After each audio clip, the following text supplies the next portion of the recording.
Love and Other Historical Accidents by PacificRimbaud. Chapter 3, Part 1. The Walk. In the glen the sunlight streamed warm and unhurried through the beech trees, and a little brook trickled amiably in its bed. Draco stood at the bottom of the ramp leading from the cottage's front door, boots shining, holding out his arm. His mouth quivered at the corner. "Not a word." Hermione sat through her teeth as she approached him. "About what?" "Don't be obtuse. I think it's what's expected. In any case, the wind blows my hair all over the place. I can't be spitting hair out of my mouth all morning. It's indelicate." "It is," he agreed. "Stop smiling," she hissed. "It's not as though your situation is any better." Looked meaningfully at his cravat. Not smiling," he said. "I can see you smiling. You're doing it right now." He held his mouth in a straight, tremulous line. "Say it, then," Hermione grumbled. "What's it to be? Say it, or not a word. You can't have it both ways." "I can have it however I want it, Malfoy." At that, he stopped trying to hide his amusement. "That may be true with just about anyone else, but I'm rather tricky, aren't I? I do think you ought to take my arm." She bristled. "Pardon me, I don't need to hold on to your arm." "I'm sure that's true, but I'm standing here with it out, and it looks odd that you won't." "You look odd." "Nice." "You're nice." One side of his mouth lifted. "I certainly could be." The look Hermione gave him was made of forged steel. "Granger, I'm not the one that brought it up. Why the bee in your—" "Don't you dare!" He continued, both smiling and holding out his arm. With an unnecessary degree of roughness to her grip, she took it. Earlier that morning, Hermione rose not long after the sun. Before she had a chance to browse beyond the first shelf of books in the bedroom, there was a quiet knock at her door. "Come in," she said, and the witch entered the room. She was young, perhaps around 18 years old, short and very thin, with pale reddish hair, pinned up in braids around her head, and a smattering of freckles across her cheeks. While a large trunk behind her spelled to hover over the ground at waist height. Once she was inside, the girl maneuvered the trunk into a corner, pulled a wand out of her pocket, and settled the trunk gently on the floor. "Good morning, ma'am." The girl faced Hermione and bobbed a curtsy. "I've come about the clothes." "The clothes?" "Yes, ma'am." She took a breath and launched herself into a slew of rapid speech. "The Gringer's lad brought a note around in the evening from Mr. Griggs, saying he'd got a witch staying at the cottage in need of an entire wardrobe, and might I come first thing in the morning with some things to wear, which he supposed correctly we'd have. Anne's been working up at the Parkinson, and Miss Parkinson is so uncommonly generous with her old gowns, and with Anne having grown so much in the spring, and Catherine not far behind, but not ready at present for the ones Anne's just cast off. We've several not currently in use." She turned and opened the trunk and began rifling through a sea of fabric. "I've brought 2 morning dresses and 2 walking dresses and a spencer. Mr. Griggs mentioned that you were in need of all those other things, as well as shoes, as you've lost your luggage. What a pity! He said you were just about Anne's size before she grew in the spring, only a bit bigger in the bust, which isn't saying much, if I can say much about my own sister, and he wasn't a bit wrong about that, was he?"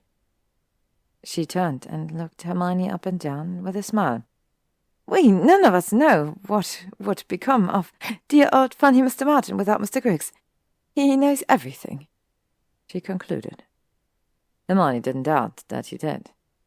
"Thank you," she said after she'd absorbed the tsunami of information. "I'm Hermione. Granger," she added in case that was necessary as a part of the introduction. The girl curtsied again. "Miss Granger," she said. "I'm Margaret McClure from over in Market Hedlesam. Shall I help you to dress now?" "Oh, I suppose, well, yes, thank you." It had been something of an ordeal dressing the day before. In the evening she'd kept her aubergine gown on to go down to tea with Griggs and Mr. Martin, which Draco had stepped right through. When she'd gone up to her bedroom for the evening, she'd been able to remove her dress and petticoat without significant trouble, but had struggled to unknot herself from her state. She'd ultimately resorted to pointing her wand at the back and slicing through the entire letter of lacing rather than ask Griggs for help, or, Merlin forbid, wake Draco and put herself in the position of asking him to undo her underthings. She slept comfortably in the chemise as a sort of nightdress. Around 2 o'clock in the morning, she'd been grateful to discover that they were past the chamber pot stage of history, at least in medical households, or at least in this one. The biggest concern had been bundling herself up and down the stairs to indoor water closet without getting her legs tangled in more skirt than she was used to dealing with. Hermione now submitted to having her chemise removed, and was quite successful in masking her own look of guilt when Margaret first saw, then openly stared at her 21st century knickers. They were one of Hermione's most comfortable pairs, in grey cotton printed with tiny pink hearts and trimmed in pink cotton eyelet. Hermione had debated with herself and ultimately determined not to remove them, except when she took them off long enough to carefully and thoroughly scourgify them before putting them back on the night before. "What are those?" asked Margaret. Hermione felt herself flush. "They're new," she said. Then she added dubiously, "They're French." Margaret shrugged, seeming to require no further explanation. She helped Hermione into a fresh chemise, then fitted her with stays that hugged her ribs and chest snugly before any adjustment.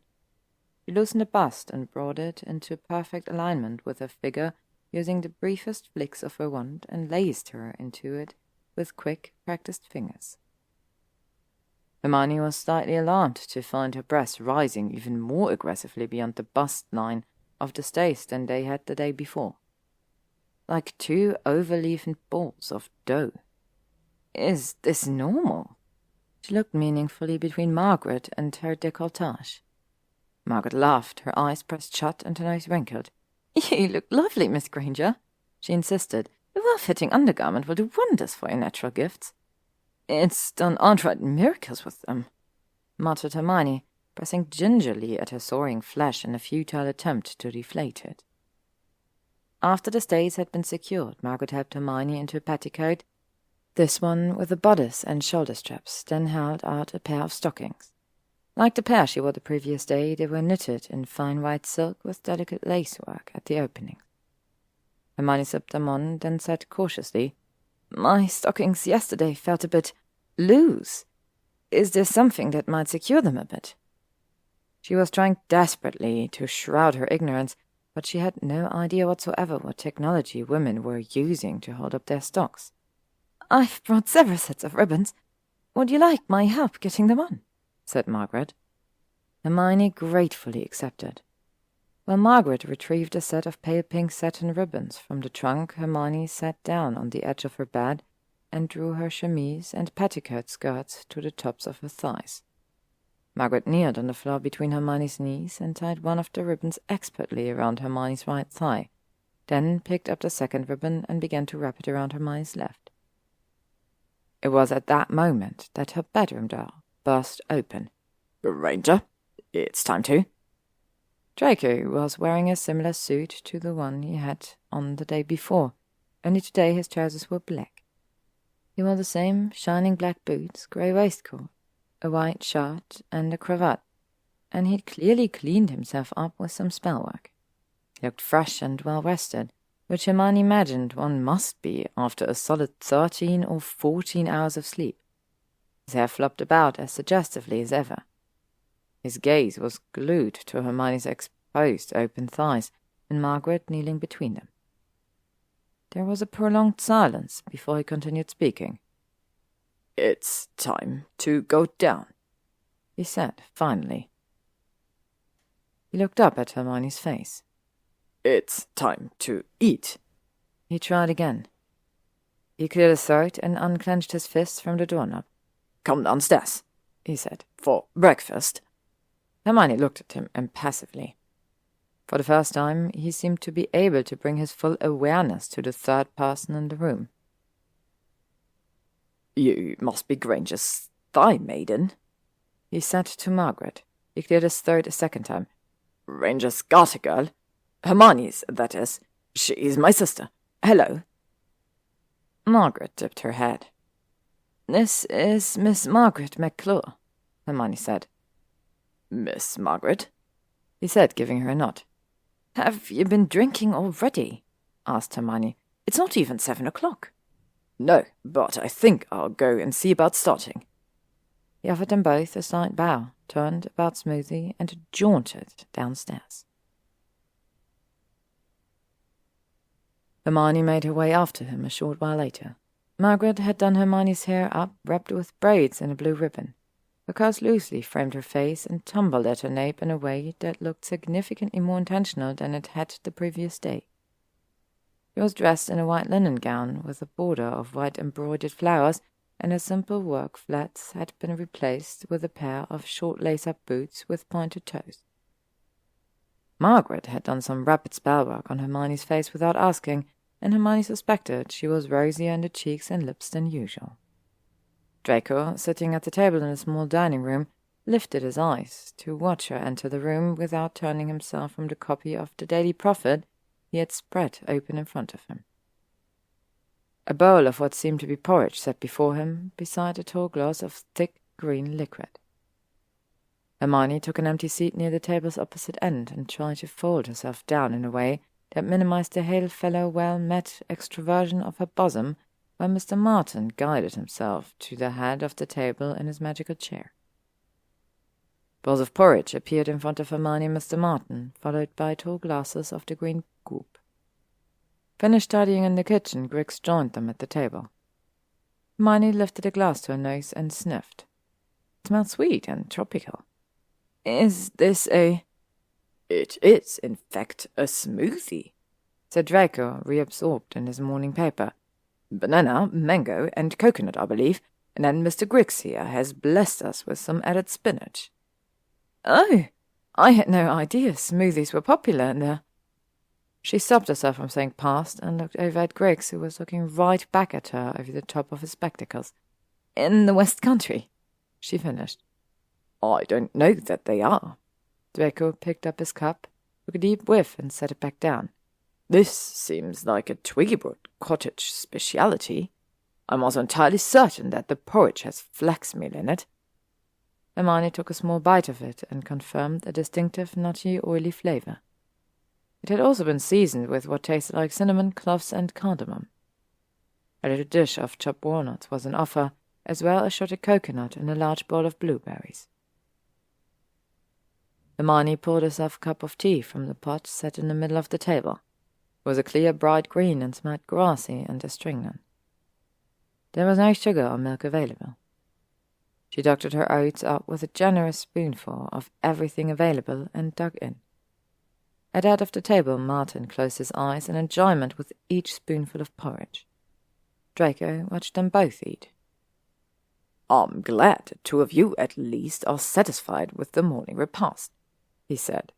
"Thank you, Mr. Griggs," said Hermione, "for seeing about my wardrobe. Miss Margaret was indispensable. It was very thoughtful of you." "That's all right," said Griggs gruffly. "We can't have you running about Wiltshire in the altogether." Draco lifted his newspaper to cover his face, and Hermione heard him snort. "No, I suppose that wouldn't do," she said. Griggs stood up to pour Martin a cup of green tea and then returned to his place at the table. "You're planning an outing this morning, I imagine?" He heaped his bowl of oats with walnuts, then took a large handful of blueberries and began popping them into his mouth one at a time. Hermione looked at Draco. "I believe so," she said. "The Longbottom girl said that they'd call this morning, something about talking a walk to the Averys." Griggs nodded. "That'll keep you out of Mr. Martin's hair for long enough. He goes out for air himself in the morning, and then he comes in for his reading and takes a rest while I write up his notes. It's a quiet period, and one I expect you two can keep clear of." He turned to Martin and patted his right hand. "You're right, Martin," he said loudly. Mr. Martin looked to Griggs with his large, shining owl eyes, then brought his smoothie to his mouth, took a deep drink, and set the glass back down.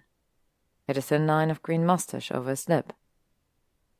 "Baby," he said, and patted Griggs' hand back. "That's right, old chap. Griggs leaned over and waved the moustache magically away. Keep it all moving." Draco turned the page of his newspaper and straightened it with a snap. After breakfast and before the Longbottom girls arrived, Hermione took a longer look around the bookshelf surrounding the sitting room. Draco approached, then leaned against the shelf and pretended to take serious interest in a volume on Chinese aquatic plants. It was written in Chinese, which Hermione knew Draco could not read. "Where's the time-turner?" he said quietly without looking up from his reading. Griggs was too busy wrapping up Martin in his complicated pack of blankets to pay them any mind. She coughed lightly. "It's safe." "Safe where? We need to make a plan for its repair, and we're absolutely not letting it out of our possession. It doesn't look like you have any pockets in that thing." He gestured at her gown with his book. "It's on my person," she said. "You don't need to fret about it." "I am definitely fretting about your only means of making it back to our—" He looked over his shoulder at Griggs, and Mr. Martin lowered his voice. "To our time. I'm not sure that you ought to be trusted with it." Hermione turned pink with a rapid onset of rage. "You're not sure that I—" She began hotly, leaning towards him. She stopped and closed up her mouth. "Pardon me, Malfoy," she whispered, "but in consideration of the fact that I'm the only time-traveller in this blessed century who wasn't too concerned with the line of my trousers to have a time-turner on my person in an active laboratory, I can't see how my storage of that object is any of your concern. What you ought to be thinking about is how we're going to get a hold of the proper tools to fix it." He narrowed his eyes and looked her up and down. His gaze ended where her upthrust globes cheered and bonhomed me over the rim of her bodice. "You've got it down there, haven't you?" She glanced straight down into the shadowy depth of her cleavage. "Even if I did, it wouldn't be any of your business," she shot at him. "Oh, it would be my business," he said. "You've made them entirely my business." "Them? Don't you mean it?" "No, I don't believe I do." He took a single step in her direction. "I'm keeping an eye on you." He narrowed his eyes at her décolletage. "Are you speaking to my—" Before she could finish her thought, the laughter of 4 women came ringing down the pathway through the trees and entered the cottage at the open front window. There was a well-travelled footpath that followed the stream's course along the bottom of the wood. Once assembled, the party made its way along it, 2 abreast. 4 Longbottom sisters had arrived, exchanged the necessary pleasantries with Martin and Griggs, and swiftly moved off with Hermione and Draco, as though the pair of them comprised a shiny new plaything that they were eager to show off around the neighbourhood. Hermione made it priority to break from Draco's arm early in the walk, and she was quickly replaced at his side by the youngest Longbottom sister, Cassandra. Cressida and Penelope walked behind, the former watching Cassandra and Draco with a keen eye, and the latter avoiding damp ground with small, fussy steps. Hermione and the elder sister, Isadora, took up the rear of the group, and Hermione soon found herself in easy conversation. "I'm grateful to you and your brother for joining us this morning," said Isadora. "Company can be so invaluable in the country, and we've all been anxious to get to know the Grangers. Mr. Martin's famous cousin were highly anticipated yesterday." Hermione looked away uncomfortably. It was bad enough to be stared down at the breakfast table by the shrewd Mr. Griggs, but furthering the deception they developed with the Longbottom family felt like an even deeper immoral act, no matter the validity of their reasons. The Longbottom sisters were kind-hearted, good-natured girls, and even worse, they all appeared to be quite fond of both Hermione and Draco already. Hermione was determined to make their stay in the 19th century brief and to be impeccable guests while they were here. "I'm sure we're very happy for the connection." Hermione turned over the speech patterns of every BBC period drama she'd ever watched in her mind. Isadora took Hermione's arm and smiled at her. She was dressed modestly, wrapped in a shawl, and wearing a dress that covered her arms and revealed significantly less cleavage than Hermione's. Her loose golden curls were piled on top of her head and then covered with a deep pink bonnet. The most significant change from the day prior was the inclusion of a pair of gold-rimmed spectacles that magnified her eyes, which were large to begin with, and framed by dense, dark eyelashes. She had beautifully arched brows, and the strong features shared by all of the Longbottom sisters that gave them a classical quality, as though they had been carved from marble to memorialize the preferred proportions of the Greeks. Neville Longbottom had been an awkward child, to say the least, but Hermione considered that his maturation into a tall, broad, and undeniably handsome man might have been better predicted.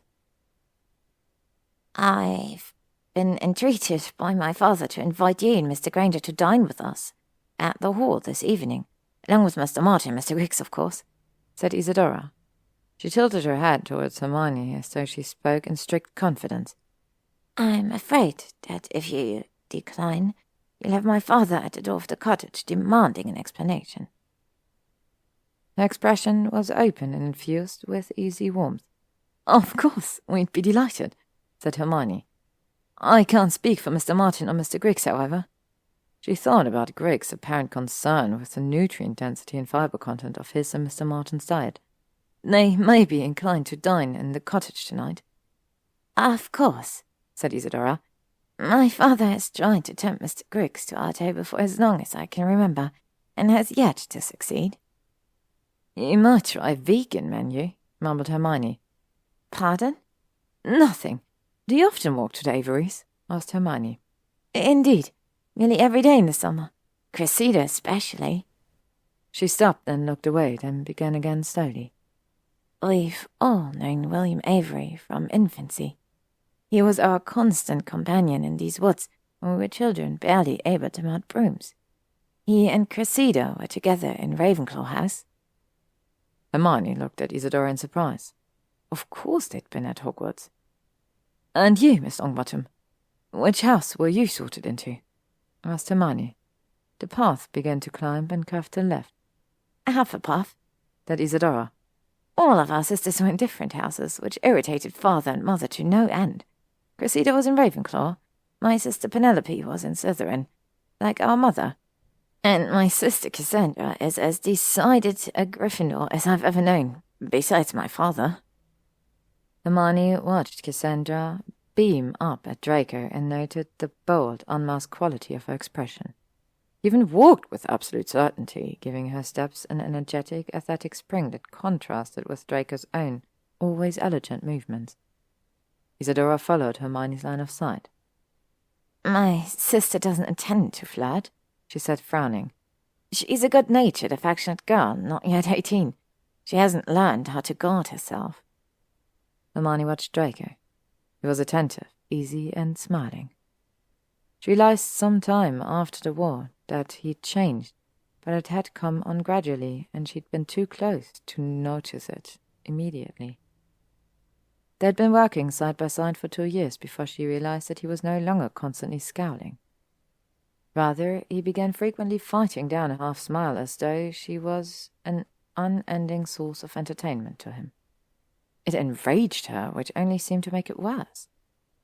The way he was always looking to spar with Hermione, always ready to poke and prod her into irritation, he was uniformly charming with other women. Hermione watched as Draco tipped his head back in laughter at something Cassandra said, and saw Cassandra clutch his arm in return. To be continued. Thank you for listening to this part of Love and Other Historical Accidents by PacificRimbaud. If you'd like to stay up to date on upcoming stories and chapters, you can follow me on YouTube, Spotify, or AO3.